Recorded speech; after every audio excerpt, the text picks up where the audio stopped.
आपका चैनल को स्वागत है। धर्म स्थान पुरी जगन्नाथ मंदिर देश में हिंदुओं के बीच बहुत लोकप्रिय है।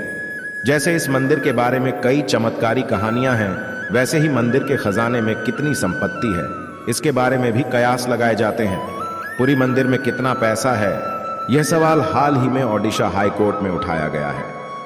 ओडिशा में जगन्नाथ पुरी मंदिर का खजाना रत्न भंडार लोगों के लिए रहस्य बना हुआ है। इसमें संदेह है कि क्या भगवान के बहुमूल्य आभूषण बरकरार हैं या समय के साथ गायब हो गए हैं। ओडिशा विधानसभा और लोकसभा चुनाव नजदीक आने के साथ यह मामला राजनीतिक होता जा रहा है। बीजेपी ने रत्न भंडार को फिर से खोलने का मुद्दा सामने ला दिया है।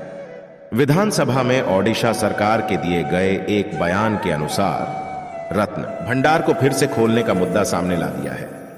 विधानसभा में ओडिशा सरकार के दिए गए एक बयान के अनुसार रत्न भंडार आखिरी बार 1985 में खोला गया था, लेकिन कीमती सामानों की नवीनतम सूची 1978 में बनाई गई थी। 1985 तक दो हिस्सों में बंटे रत्न भंडार के अंदरूनी कक्ष को किसी ने नहीं देखा था। बाहरी कक्ष नियमित रूप से खोला जाता है और त्योहारों पर पुजारी आभूषण निकाले जाते हैं। उड़ीसा हाईकोर्ट के एक आदेश के अनुसार 4 अप्रैल 2018 को रत्न भंडार के आंतरिक कक्ष को खोलने का प्रयास किया गया था, लेकिन मंदिर प्रशासन को चाबियां नहीं मिल पाने के कारण इसे नहीं खोला जा सका। रत्न भंडार के अंदर गए अधिकारियों, सेवकों और विशेषज्ञों को बाहरी कक्ष से वापस लौटना पड़ा। ऐसे पोस्ट के लिए चैनल को लाइक सब्सक्राइब करें। धन्यवाद। जगन्नाथ पुरी रत्न भंडार समिति की बैठक में मामला उठने तक प्रशासन ने चाबी गायब होने की बात सार्वजनिक नहीं की। दिलचस्प बात यह है कि कुछ दिनों के हंगामे के बाद अचानक पुरी जिला प्रशासन ने दावा किया कि रत्न भंडार की डुप्लीकेट चाबी उपलब्ध है। डुप्लीकेट कहां से आया और मूल चाबी कहां गई, इससे देश भर में भगवान जगन्नाथ के भक्तों को खोलने के बीच बहुत भ्रम पैदा हो गया।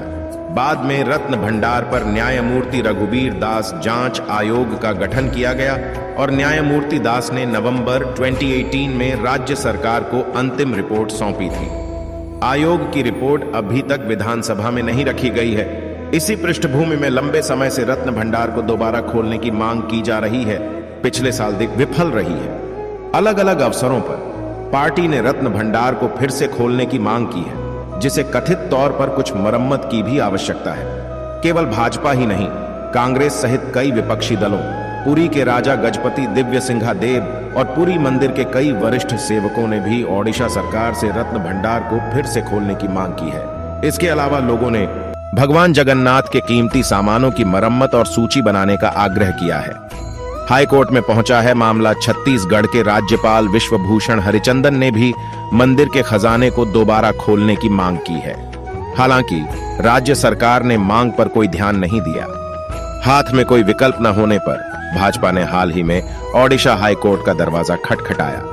ओडिशा बीजेपी के पूर्व अध्यक्ष समीर मोहंती की याचिका को स्वीकार करते हुए हाई कोर्ट ने 5 जुलाई को श्री जगन्नाथ मंदिर के रत्न भंडार के उद्घाटन पर 4 लोगों को नोटिस दिया था। मोहंती ने आरोप लगाया, 45 साल बीत जाने के बावजूद सरकार ने रत्न भंडार को दोबारा नहीं खोला, जब पुरी के राजा और दुनिया भर के जगन्नाथ भक्त यह जानने का इंतजार कर रहे हैं कि रत्न भंडार में जगन्नाथ की कीमती वस्तुएं सुरक्षित हैं या नहीं।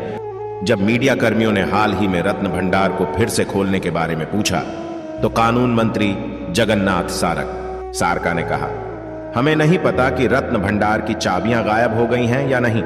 मामला अब ओडिशा हाई कोर्ट में है। राज्य सरकार न्यायालय के निर्देशानुसार विभिन्न पहलुओं की जांच के बाद आवश्यक कदम उठाएगी। 2021 में तत्कालीन कानून मंत्री प्रताप जेना ने विधानसभा को बताया कि रत्न भंडार 1978 में खोला गया था। उस समय इसमें 12,831 भारी सोना और 22,153 भारी चांदी, एक भारी 11.66 ग्राम के बराबर थी। भंडार गृह में 12,831 ग्राम सोने के आभूषणों के साथ महंगे पत्थर और अन्य कीमती सामान थे। इसी तरह 22,153 ग्राम चांदी के साथ महंगे पत्थर, चांदी के बर्तन और अन्य कीमती सामान मिला।